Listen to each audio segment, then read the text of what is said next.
so that we can upload it, all right? Action. Again, I'm not wearing my mask because I'm lecturing and you guys are social distancing. All right, so as you're adding clay, now that this is articulated, it's not quite articulated because I kind of got halfway done and then finished.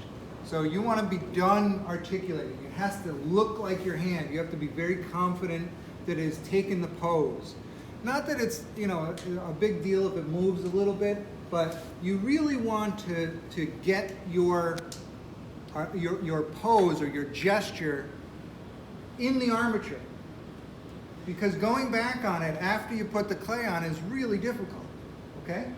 So it's much easier to get this pose by the method that I laid out in the earlier video. To get that completely done, you should be very confident and happy with it before you move on to this next step. The first thing we've done is I've given you guys a bunch of clay. Some of you have brown clay, others have green clay.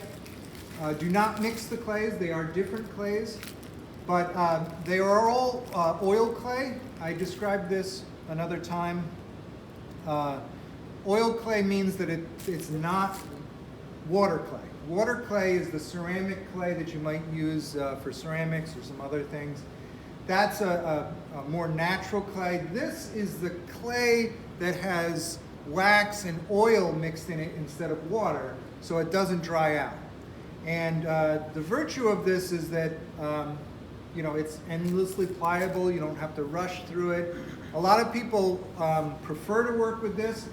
In order to make this permanent, though, it does need to be cast, which means make a mold of it and cast it into another permanent material, whereas the other kind of clay gets fired.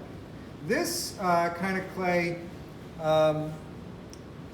is softened not with water, but with heat. So I had my clay on the heater over there, so that the top of this right now is pretty soft, nice and pliable, and it's working very well.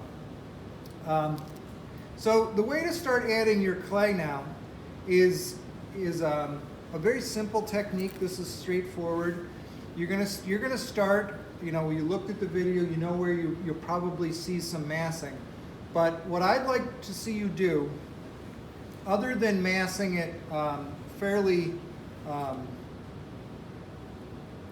evenly towards the base here, you take 2 bits of clay. Don't try to take 1 bit and kind of jam it on there.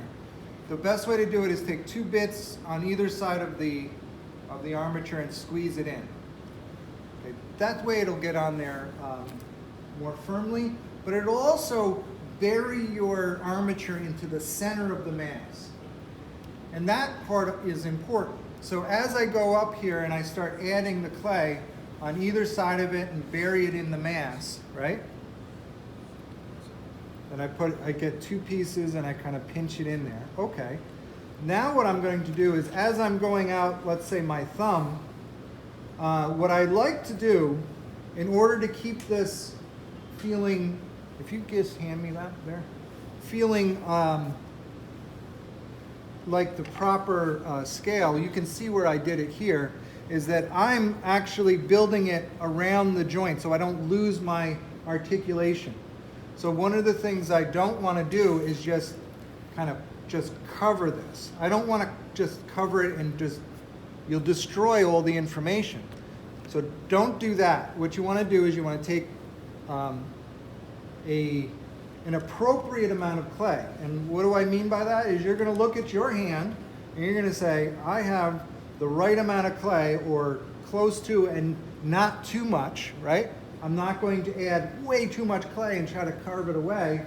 What I'm going to do is I'm going to make a decision about the amount of clay.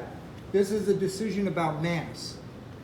I have the right amount of clay, the right amount of mass.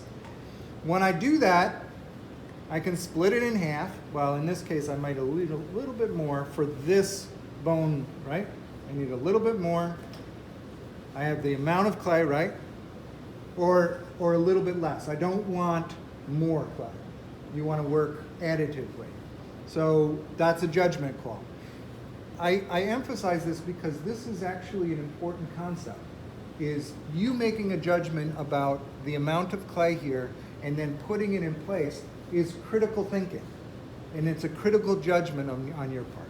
So, amount of clay. Then I'm going to take it, I'm going to pinch it on here, and I'm going to make sure that it's in the center of the mass, right? And what I'm not going to do is try to bury those joints at first, okay? I'm going to want to go all the way up on every finger, making that same choice. The amount of clay, putting it in there, do not bury your joint, okay? And then from there, as you grow, you can see that once you have it, once you have the amount of clay on there and that it's still in the pose, you can start filling in the rest. Okay, so if you take a look at that, you can see how I've added the clay. Can you hand it to me again? I'm sorry. Let me just show you. So that once you have the clay on there, in this case, and that you're happy with the amount of clay that you have on there, you can start filling in it. You try to keep the information, try to keep the amount of, or the location of the joints, but once you cover them, then you'll have to then go back and kind of make a observation from your hand after that. And it gets a little fleshy anyway, right? After you do all this and you get the clay on there, then we'll go on to the next step next week about cutting in planes and looking for a simplification, okay? So that would be the next step. So from now, from once you have your armature articulated and posed, then you can go on and add clay in this manner, okay?